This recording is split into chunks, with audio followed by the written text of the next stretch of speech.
So, backstory, me and this guy were talking, and something ended up happening, and I ended up cutting him off for like 2 years. But he comes back every month to try to get back in my good graces, but I'm just not having it. So he came back this time, and I was like, okay, maybe I'll give him a chance. And he was like, I don't understand why we can't, just be together like he used to be. And I was like, well, you did some stuff that hurt me. So until we actually talk about it and I tell you how I felt or whatever, and we move past it and you apologize, there is no us for me. Do y'all know if this man had the audacity to say? He was like, how many times you want me to say I'm sorry? I'm not gonna drag no situation out just because you don't know how to find closure on it. Negro, we never talked about the situation not once. I cut you off and didn't talk to you for 2 years. You think time passing is an apology? The audacity. So last week, this guy wanted to meet me for a coffee. It was like a Monday or Tuesday.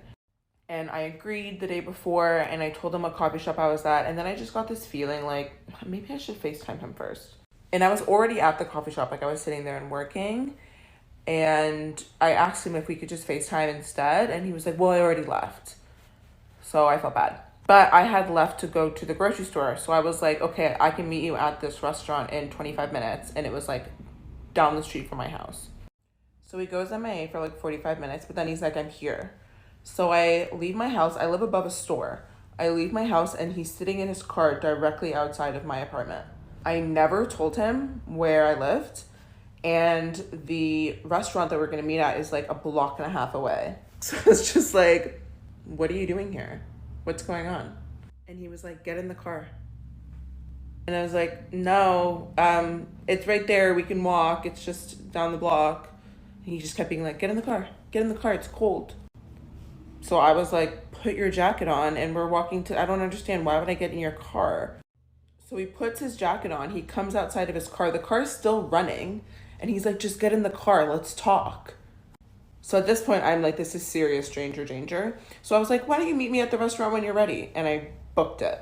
And I just kept walking. Obviously, I didn't go to the restaurant, and I kept checking on the app to see how far he was from me. And then when he was eventually like 6 kilometers away, I went back home. I sent his photos to my friend, and she did this like Google reverse search and eventually found him, and he was using a fake name.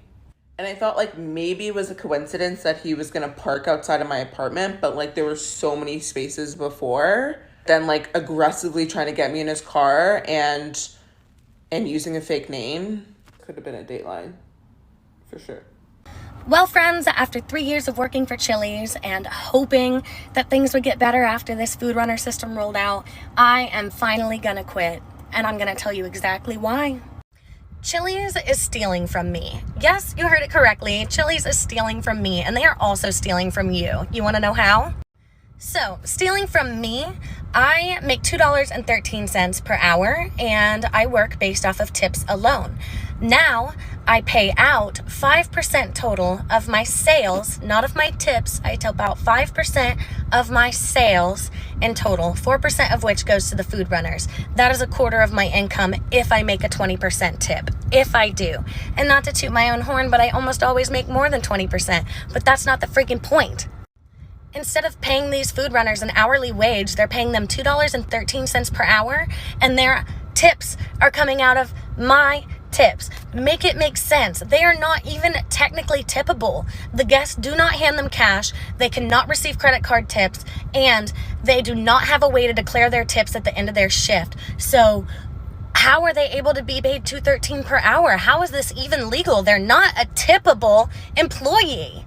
Multiple times since the system has rolled out, there's been food runners who had to leave early. There's been food runners who were let go early.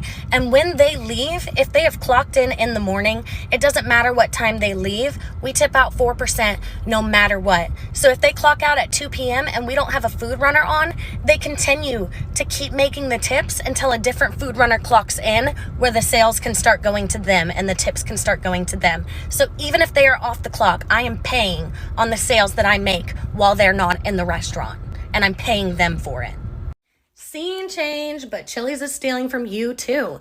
Anytime the to-go specialist gets sent home, which is around 2 p.m. on a not very busy day, any tips that come in on mobile online orders go directly to corporate. You heard me. Directly to corporate. As if corporate needs more money. You're telling me that you can't afford to pay them a working wage, so you have to take it out of my hard-earned money that I earned for tips? It doesn't make sense. And I'm tired of it. I really am. So I've been sleeping in my living room for the past week. And then I come into my living room, you know, today, and I'm like, I'm starting to smell it in here. So I'm like, damn, maybe it's the pipe in here too. So I called them for emergency, and I'm just like, clean it out. Why the hell the cops was in the hallway saying there was a dead body under my apartment? An old lady that by the time they found her, it was maggots and it was decomposed and the gas was leaking out of her body.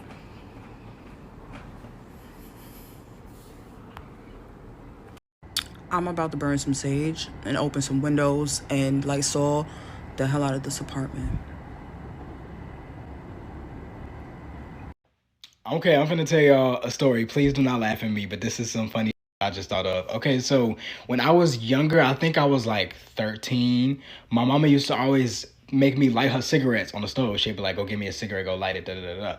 So I'll take the cigarette. We had like a gas stove, and I would light it and I would bring it to her. Now one of these times, I was just feeling like real curious. So I was just like, I wonder what this. I just wonder what it tastes like. She smoke them every day. Like what the. What it, so I took like a pull of it, and I'm like, that's weird. And I took another pull, and I just started coughing. I'm like, this sucks. Like, why do people do this? Like, hello. So then I was like, okay. So then I brought her a cigarette. She didn't notice, and I took a pull out of it. I was like, okay, we good.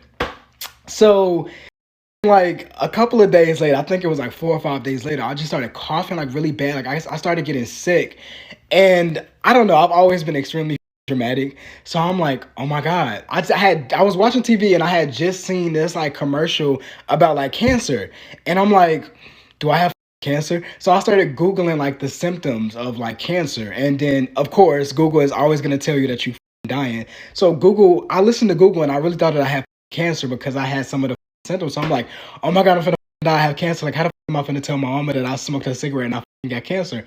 So I'm literally crying. Like, I'm literally crying. She got off of work and I'm just crying. She walked in my room. She was like, Malik, what the fuck is wrong with you? And I'm like, I smoked one of your cigarettes and now I got cancer. She was like, what? I'm like, I smoked one of your cigarettes and now I got cancer. She just started dying laughing. And I'm like, oh my God, why are you laughing? This is serious. I'm literally about to die. Like, take me to the hospital, help. And she was just like, Malik, get the out of my room. Get out of my room and stop smoking my cigarettes. You are so dumb. And I didn't have cancer. But yeah, that's the oh my God. So I've been talking to this guy, and like we really like each other. Started making plans, him to come visit me to visit him. And I had to like just let him know I don't sleep with anyone I'm not exclusively with. That's like a boundary for me. I told him I really like him and I want to continue talking to him. But that's not really on the table until I know where we're going. And he hasn't texted back. This is just the first guy in a long time that I felt connected to. And because I liked him, it made it harder for me to put a boundary. Because I don't want him to leave. But I have to honor what I need.